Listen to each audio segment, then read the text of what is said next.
दरम्यान उपमुख्यमंत्री सुनेत्रा पवार यांनी आज नसरापूरमध्ये जात घटनेचा आढावा घेतलाय। संतप्त झालेल्या ग्रामस्थांनी सुनेत्रा पवारांशी संवाद साधला।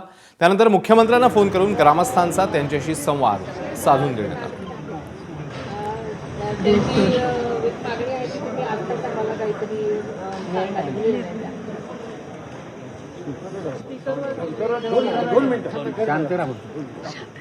नमस्कार साहेब, नमस्कार।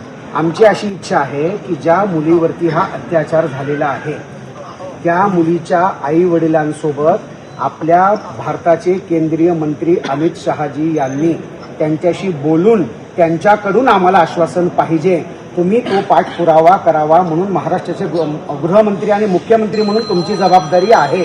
म्हणून आम्ही तुमच्याकडे त्याच दृष्टीने बघत आहोत।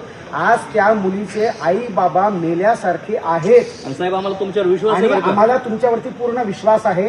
म्हणून तुम्ही आत्ताची आत्ता सुनेत्रा वहिनींना सांगून अमित शहाजींचं बोलणं आई वडिलांसोबत करून द्या। तोपर्यंत आम्ही त्या मुलीचा अंत्यसंस्कार होऊ देणार नाही। त्या माणसालाच आमच्या ताब्यात त्या माणसाला आई वडिलांसमोर आणून त्या आई वडिलांनी ठेचून काढायचंय।